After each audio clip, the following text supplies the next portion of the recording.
With us now is someone who knows what it is like to be targeted by Russia. Bill Browder, CEO of Hermitage Capital Management, head of the Global Magnitsky Justice Campaign, and author of Red Notice and the brand new book, Freezing Order, a true story of money laundering, murder, and surviving Putin's wrath. Bill, it's good to see you. Thank you for being with us. Earlier this week, Bill, I spoke with Russian pro-democracy leader, former world chess champion Garry Kasparov. He shared how he thinks Putin's time in office may come to an end. Listen to what he thinks. All we can hope for is that out of desperation and fear for the future, some people, even cowards in Putin's inner circle, would act. But it cannot happen before Russia's troops are defeated in Ukraine. The military defeat is the precondition for the fall of any dictator. What are your thoughts on that? I'm just thinking, you know, he's very clear that he thinks that someone in his inner circle will take him out. Well, as I listen to him, I say the exact same words about the military defeat. I think that the key to the whole thing is the Ukrainians beat Russia in this war. Yeah, so Putin has launched this war as a way of staying in power. There's a very famous movie, Wag the Dog, where it's all about distracting the people so that they're not focused on Putin, they're focused on a foreign enemy. And if Putin loses this war, the Russian people are going to say, we don't like a loser, and we particularly don't like a loser who's cost us so much money and so much pain and so many dead bodies, and that will be the end of Putin. But in order to get there, the Ukrainians have to win the war.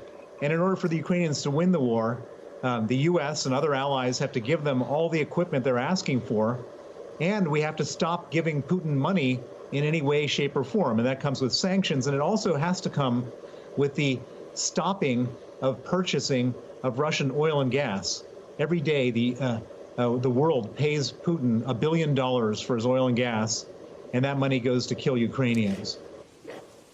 Bill, I'm wondering here, and it's an interesting concept, because is it that it's the people of a dictatorship that are able to topple that dictator when they are essentially fed up with it, or does it take the world to help a dictatorship fall? You know, I'm thinking, how did the Soviet Union fall?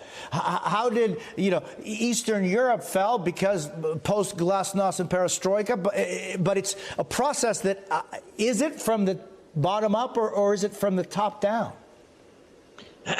Well, in my opinion, it's from all around. We have to, everybody plays a part in this whole thing. So we have to play our part in the West by stopping the supply of money to Russia. We've got to play our part in the West by giving military equipment to the Ukrainians. The Ukrainians have to play their part, which they're doing brilliantly and bravely by fighting off the Russians. But at the end of the day, we're not going to be able to change the leader of Russia, nor will the Ukrainians. The people who are going to change the leader of Russia will be the Russians. How they choose to do that is kind of out of our control.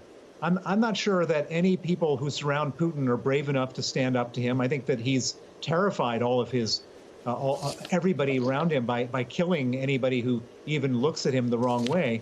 But I think that there's a scenario, and we've seen this happen in other countries, where he does something that just, you know, sets everybody off.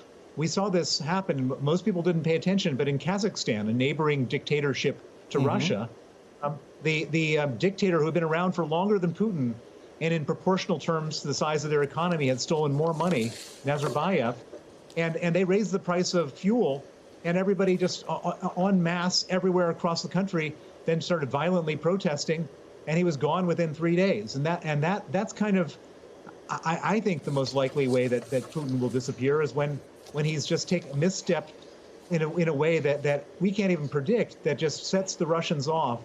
And if that were to happen, that would be the way in which I think Putin will be replaced. Yeah, I mean, look, the Cuban people rose up the 11th of July of last year, and they've just been so shut down.